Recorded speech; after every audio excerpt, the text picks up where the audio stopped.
Okay, we've started our tour and we're visiting Grand Central. We got a 40-foot statue up there. Mercury on top, the god of messengers.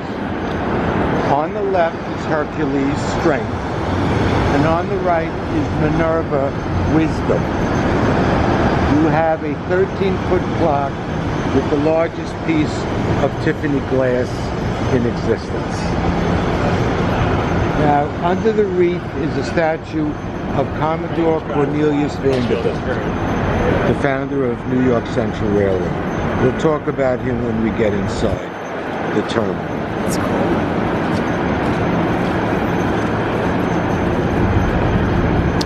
cool. So yeah, we're with Cliff for several hours today. Do we all know the name of that building? Empire State Building. Chrysler. Oh, really? Chrysler Building is New York's favorite building. It's America's 8th favorite building. America's favorite building is the Empire State Building. The Chrysler Building is the first building on Earth to exceed 1,000 feet, and it is also still, and probably always will be, the tallest brick building on Earth. Now, it was built by Walter B. Chrysler, who was a real big shot, bon vivant, a tremendous success. He was the president of Chrysler Motors. He was the Time Magazine Man of the Year, picture on the cover, and all of that. Mr. Chrysler hired an architect named William Van Allen, a young man out of Brooklyn who studied for 4 years at the School of Beaux Arts in Paris. The building really represents or illustrates the love affair between New York and Paris in the 1920s. They loved our technology, which, as you know, we stole from Chicago, and we loved their Art Deco. Mm-hmm. So this building gives you the best visual of that love affair.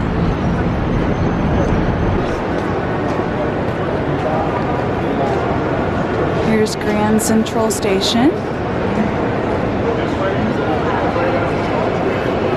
Cliff has been so good already. He's just really interesting. He's a typical New York guy. It's great. You know, you could come here. I love the wreaths.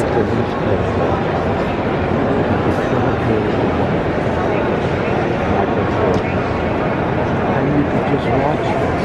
Mm-hmm. And it's a ballet. There's 400,000 to 500,000 people a day who go through here.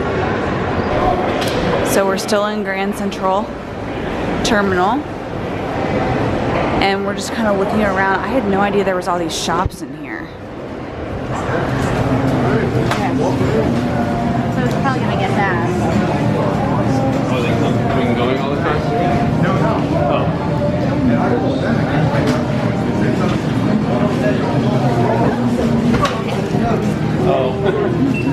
Oh, I see.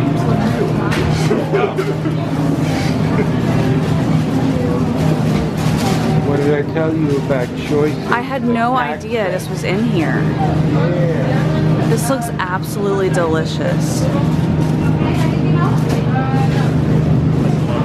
Smell bread, I can tell you that much.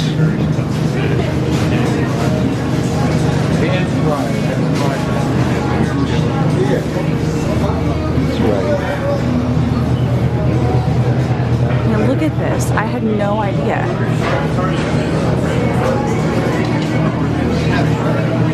Look at all this food.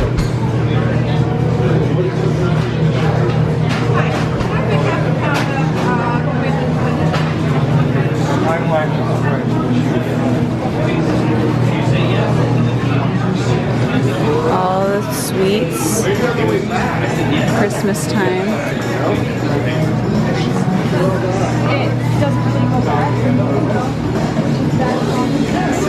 All the spices. This reminds me of Israel.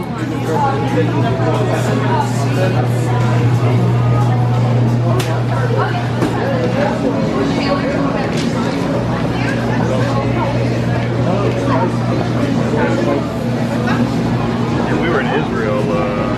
I just said on camera, I said it smells like Israel to me. Yeah. That's quite a country out there. Oh, it's incredible.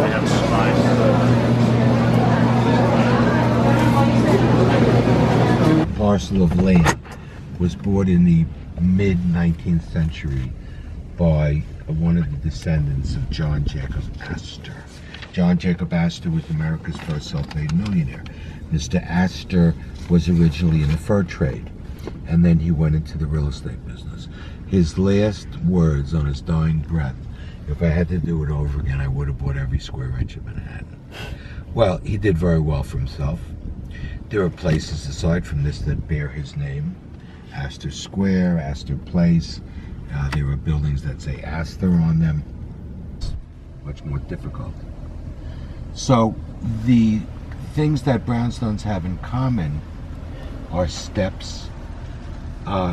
They say that they serve basically two purposes. One is to provide a door beneath the steps so that the servants can enter separately.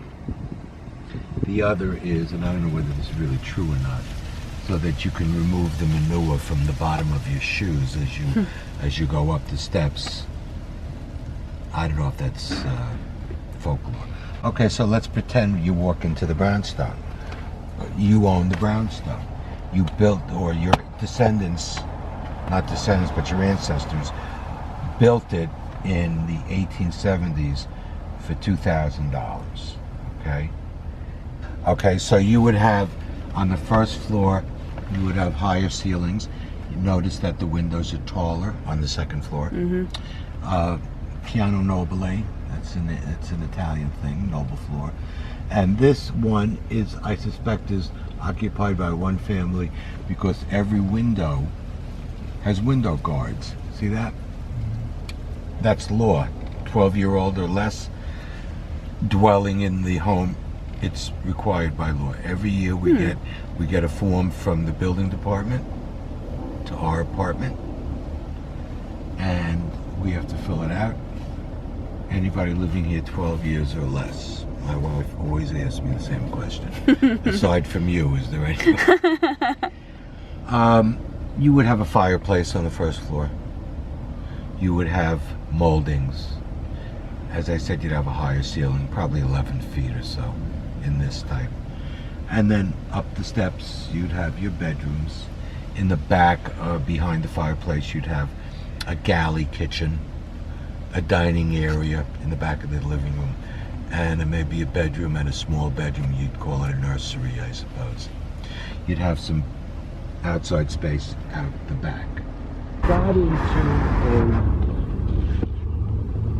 a final feud with Aaron Burr over the following.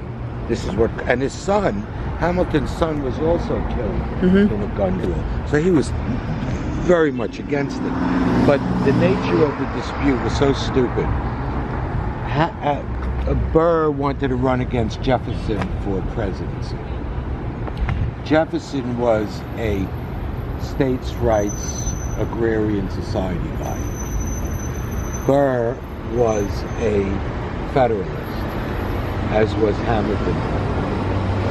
And Burr was put down by Hamilton saying, I'm going to vote for Jefferson. I'd rather vote for an agrarian society,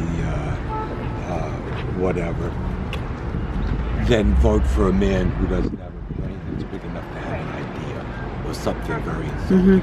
And that was expressed in a letter that was written confidentially. But the guy who got the letter revealed it to the newspapers, and that's when Burr went nuts. And that's where they went. Now it's 1804. Hamilton's house, here we go.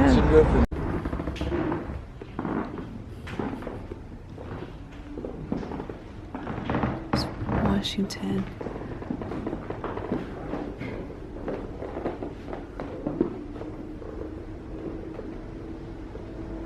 It's so weird, this is his house. Isn't it? It's a unique setup actually, because the foyer, like you come in and it's like kind of a It's a different shape of house than I've seen before, actually.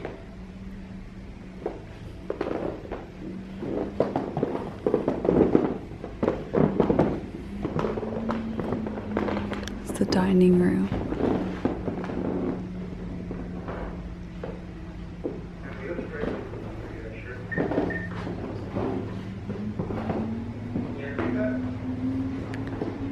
Oh, there's a light.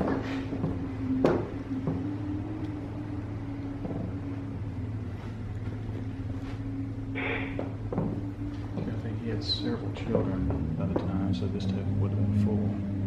Just a family. How many children did he have? 6 or 7. Whoa. So after the duel, Eliza was so pretty. Look at her. I don't know if y'all can see that. Isn't she pretty? Yeah, this is a good setup before we go see Hamilton on Friday night. I don't know if I even said that, but after the duel, he was taking his bedroom upstairs, and they were gathered around him as he lays in bed. And that's how he died. man.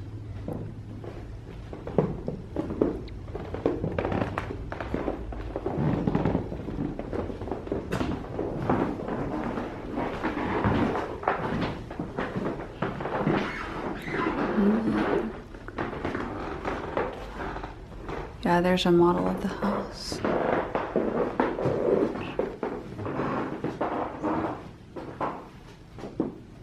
It's cool. So yeah, they moved the house 2 times.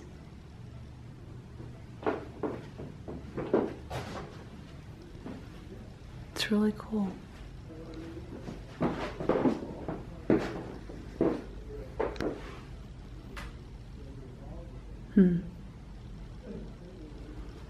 It's hard to believe he actually lived here.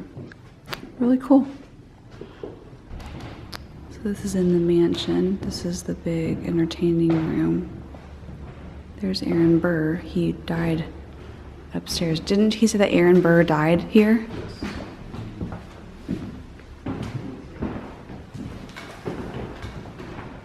High ceilings.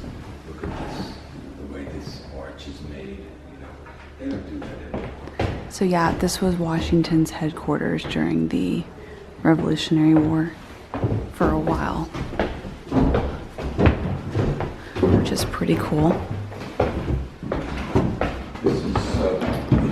And then the Jefferson family, the Adams family, Washington, they all ate and dined here. It's my granddaughter's name.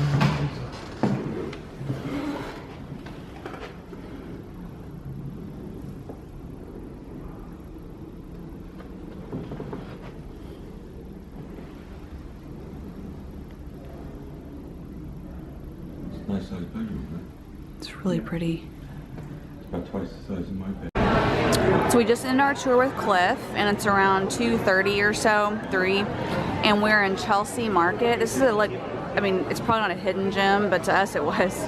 But you come in, there's all these vendors, snacks, and restaurants and shops, and this is what caught Kurt and I's attention. This is the chocolate. Yum. So yeah, I just got a croissant and a muffin just to kind of hold me over till dinner. So anyway, we're just kind of looking around.